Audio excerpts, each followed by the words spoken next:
In 1763, a fur trapper named Joseph walked into a trading post in northern Manitoba. He hadn't eaten in 19 days. His eyes were hollow pits, his lips cracked and bleeding, and his fingers were black with frostbite. But the traders didn't help him. They ran because Joseph was laughing, a high, thin sound that never stopped. And when they found his campsite 3 days later, they found the bones of his 2 companions, cracked open for the marrow. The Algonquian people had a name for what Joseph had become, a name they spoke only in whispers and never after dark. Wendigo. Tonight, we're going deep into the frozen wilderness of North America to uncover a legend so terrifying that entire communities would execute anyone suspected of harboring its hunger.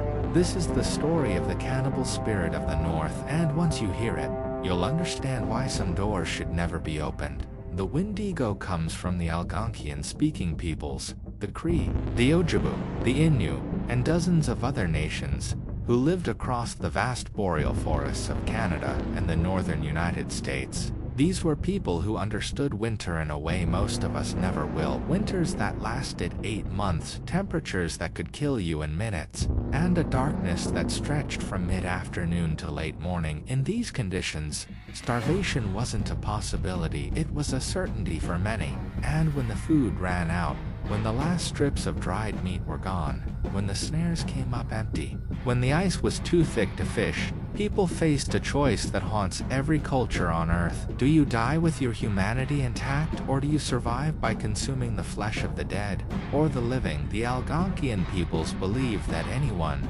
who resorted to cannibalism, even to survive, would be consumed by a spirit of insatiable hunger. The Windigo would enter your body and hollow you out from the inside. Your heart would turn to ice, your body would grow enormous, stretched and twisted into something barely human, and no matter how much you ate, you would never, ever feel full. The more you consumed, the larger you grew, and the larger you grew, the hungrier you became. It was a curse with no cure and no end, a hunger that could swallow the world and still want more.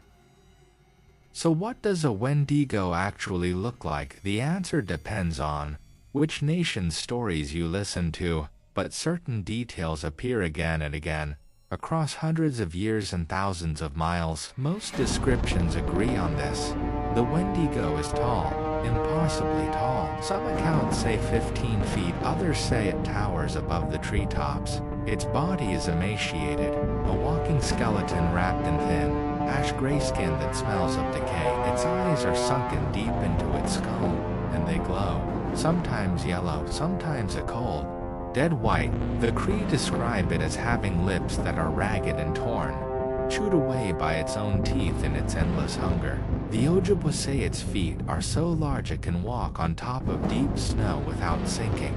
And in many traditions, the Wendigo has antlers, great branching racks of bone, that crown its head like a corrupted king of the forest. But here's what makes the Wendigo truly different from other monsters in world mythology. It's not just a creature out there in the woods. It's a transformation, a disease, something that any human being could become, given the right circumstances, and that is far more terrifying than any beast. Now, here's where the legend bleeds into something very real. In the late 1800s and early 1900s, European psychiatrists and ethnographers documented a condition they called Windigo psychosis. It was observed among indigenous communities in the subarctic, and its symptoms were disturbing. The afflicted person would become convinced, absolutely certain, that they were transforming into a Wendigo.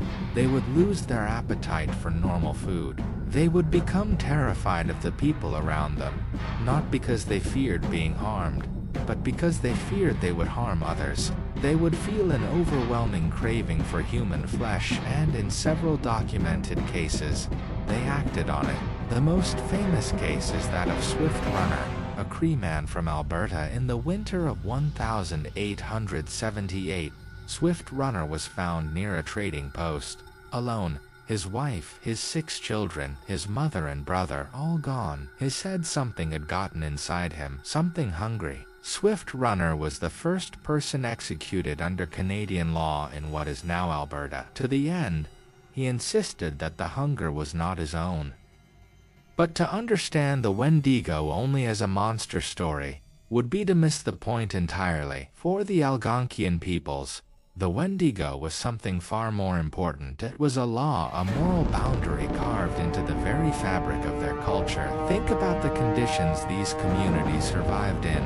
Small bands of families, isolated for months in frozen wilderness, completely dependent on each other. In that world, selfishness wasn't just rude, it was lethal. If one person hoarded food while others starved, everyone could die. The Windigo legend enforced the most sacred rule of subarctic survival. You share, or you become a monster. Greed itself was the Windigo, the person who took more than they needed, who watched others starve while they ate, who broke the bonds of community for their own benefit.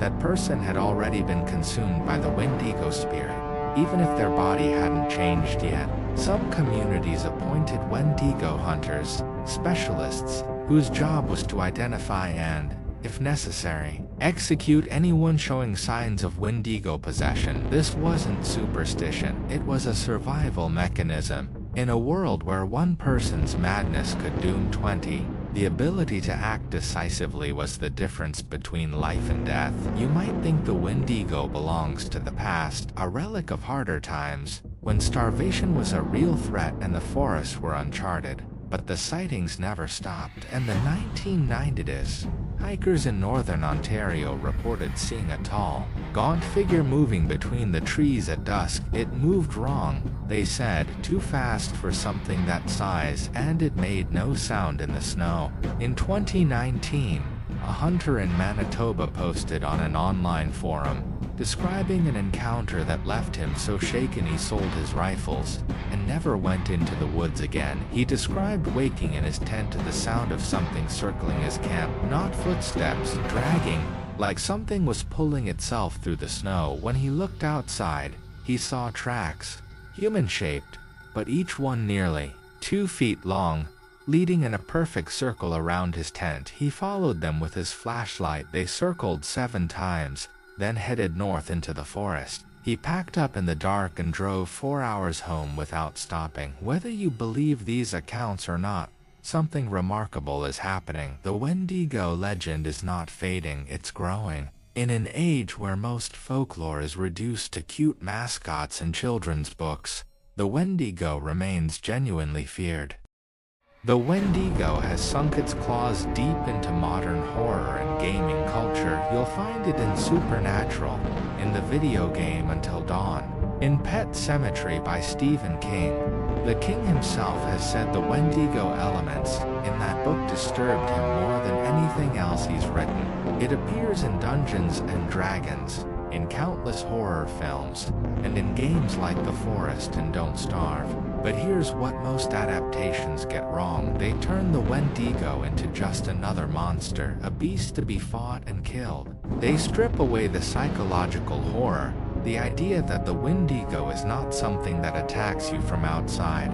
It's something that grows inside you, a hunger, a need, a willingness to consume others for your own survival. And in that sense, the Wendigo never left the wilderness. It followed us into our cities, our economies, our systems. Every time someone profits while others starve, well, the Algonquian elders would know exactly what to call that. Before we close, something important. The Windigo is not just a campfire story. For many indigenous people, it remains a living part of their spiritual tradition. Some Algonquian and Cree elders have expressed concern about the commercialization of the Wendigo. It's used as entertainment without understanding or respect. On this channel, we take that seriously. The stories we tell here come from real cultures, real beliefs, and real people.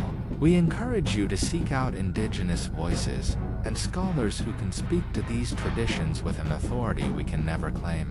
Our goal is to spark your curiosity, not to be the final word. So the next time you're driving through the northern woods at night and you see something tall and thin standing at the tree line, don't slow down, don't look twice, and whatever you do, don't stop. Because the Windigo doesn't chase you, it doesn't need to, it just waits. Waits for the cold to set in, waits for the hunger to grow, waits for you to make the choice that opens the door. If this story kept you up tonight, subscribe and hit the bell, because next week we're heading to Japan to meet Joragumo, the shape-shifting spider woman who's been luring men to their deaths for 400 years. You don't want to miss that one. Until then, stay warm, stay human. This is Mythic Abyss, legends they don't want you to know. See you in the next one.